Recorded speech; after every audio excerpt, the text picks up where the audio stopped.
जानिए क्यों हुआ था हनुमान जी और बाली में युद्ध। बाली कौन था? बाली और हनुमान का युद्ध क्यों हुआ था? आपने रामायण में बाली नाम के वानर का जिक्र तो अवश्य सुना होगा। बाली भगवान सूर्य देव का पुत्र था तथा किष्किंधा नगरी का राजा था जो कि भूतल में बसाई हुई थी। बाली के पास एक अनोखा वरदान था कि युद्ध भूमि में कोई भी शत्रु उसके सामने जाता था तो उस शत्रु की आधी शक्ति, जानिए क्यों हुआ था हनुमान, उसके अंदर समा जाती थी। बाली के इसी वरदान के कारण कोई भी शत्रु बाली के सामने टिक नहीं पाता था, क्योंकि जब भी कोई शत्रु बाली का सामना करने के लिए रणभूमि में आता तो उसकी आधी शक्ति बाली में समा जाती, जिसके कारण बाली अपने शत्रु से 2 गुना अधिक ताकतवर हो जाता था और अपने शत्रु को आसानी से परास्त कर देता था। रामायण काल में हमें इस घटना का वर्णन भी मिलता है कि जिस लंकापति रावण को भगवान राम मारने के लिए अवतार लेकर आए थे, उस लंकापति रावण को बाली ने परास्त किया था। इतना ही नहीं बल्कि बाली रावण को 6 महीने तक अपनी कांख में दबाए दबाए घूमता रहा था। ब्रह्मदेव ने बाली के तपस्या से प्रसन्न होकर उसे यह वरदान दिया कि जब भी युद्ध भूमि में कोई भी शत्रु तुम्हारे सामने आएगा तो उसकी आधी शक्ति बाली के शरीर में आ जाएगी। ब्रह्मदेव द्वारा मिले इस अनोखे वरदान के कारण बाली हर शत्रु पर विजय प्राप्त कर लेता था और इसी कारण उसे अपने शक्ति पर घमंड होने लगा। अपने इसी अहंकार के चलते बाली ने एक दिन साधना में लीन हनुमान को चुनौती दे डाली। शुरू में तो हनुमान ने बाली को नजरअंदाज किया, लेकिन बाली के बार बार उकसाने पर हनुमान जी को थोड़ा क्रोध आने लगा। किंतु फिर भी उन्होंने सोचा कि इसको अपनी शक्ति का घमंड हो गया है, इसलिए इसको जाने दिया जाए। क्योंकि बजरंगबली हनुमान अपने भक्ति में मस्त रहते थे, उन्हें अपने अपमान का कोई भय नहीं था, इसलिए उन्होंने निश्चय किया कि वह बाली से युद्ध नहीं करेंगे और दोबारा से श्री राम का नाम लेकर उनकी भक्ति में लीन हो गए। हनुमान द्वारा बाली को इस तरह नजरअंदाज किए जाने पर बाली अपना आपा खो देता है और हनुमान को श्री राम के नाम पर चुनौती देने लगता है, तुम और तुम्हारे श्री राम मेरा कुछ नहीं बिगाड़ सकते और न ही मुझे हरा सकते हैं। अपने तक तो ठीक था, लेकिन जब बजरंगबली ने अपने प्रभु श्री राम के बारे में बाली के मुख से चुनौती सुनी, उन्हें गुस्सा हो गया और उन्होंने निश्चय किया कि बाली का घमंड अवश्य तोड़ेंगे। यह सोचकर हनुमान ने बाली की चुनौती स्वीकार कर ली और उसके साथ युद्ध करने का निश्चय किया। युद्ध का दिन निर्धारित किया गया, लेकिन जिस दिन युद्ध होने वाला था उससे पहले स्वयं ब्रह्मा बजरंगबली हनुमान के पास आए और बोले, हे हनुमान, आप जब बाली से लड़ने युद्ध क्षेत्र में जाएं तो केवल अपनी शक्ति का 10वां हिस्सा ही लेकर जाना और अपनी बाकी की शक्ति अपने प्रभु श्री राम के पास छोड़कर जाइए। युद्ध से लौटकर आप अपनी शक्ति श्री राम से वापस ले लेना। ब्रह्मा जी की बात हनुमान जी मान लेते हैं और युद्ध के मैदान में अपनी शक्ति का केवल 10वां हिस्सा लेकर जाते हैं। हनुमान के सामने जाते हैं। वरदान के मुताबिक हनुमान की आधी शक्ति बाली के समाने लगती है। अचानक बाली को अपने अंदर बहुत अधिक ऊर्जा महसूस होने लगती है।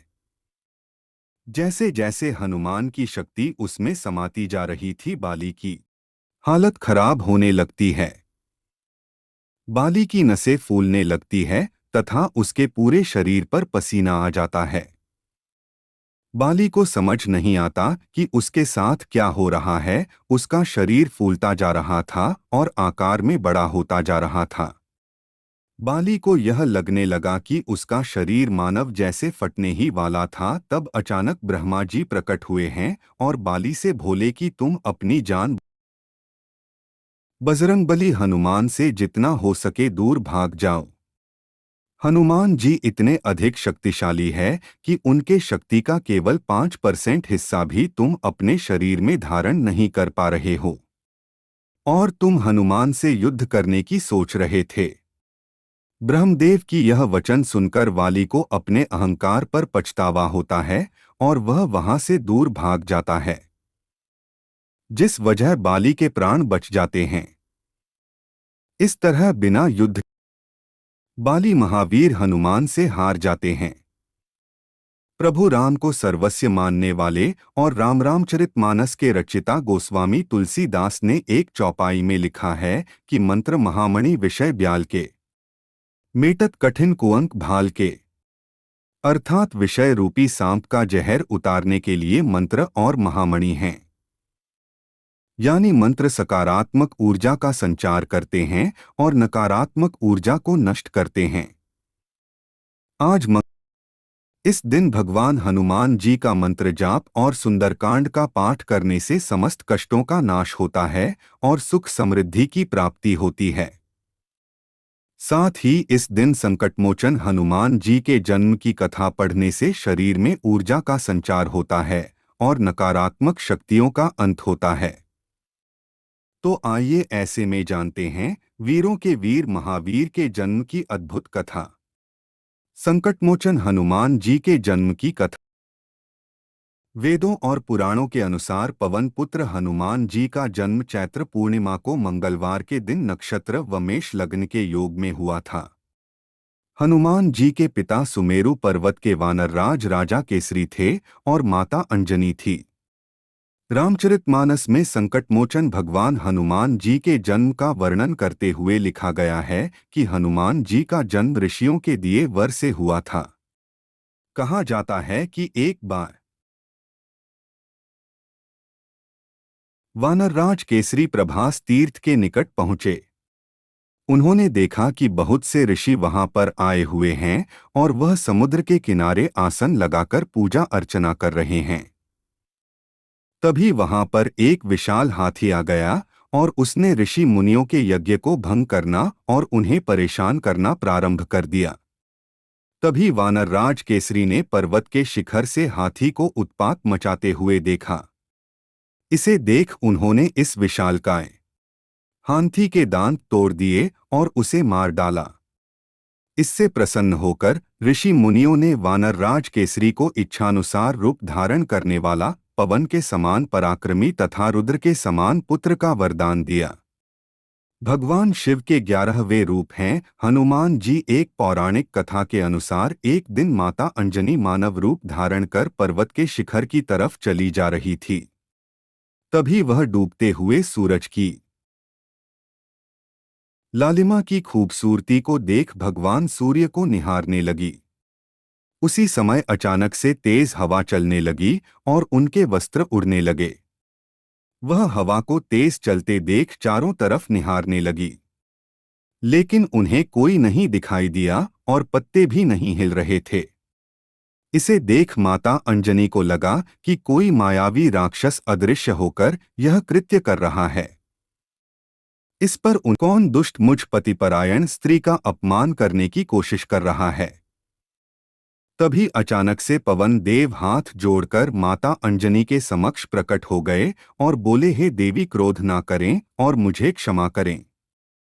आपके पति को ऋषियों ने मेरे समान पराक्रमी पुत्र होने का वरदान दिया है। इसी कारण मैं विवश हूं और इसी विवशता के कारण मैंने आपके शरीर का स्पर्श किया है। महातेजस्वी बालक प्राप्त होगा।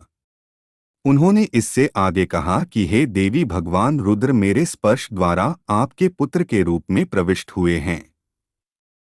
वही आपके पुत्र के रूप में प्रकट होंगे। इस प्रकार वानरराज केसरी के यहाँ भगवान शिव के रूप में स्वयं अवतार लिया है।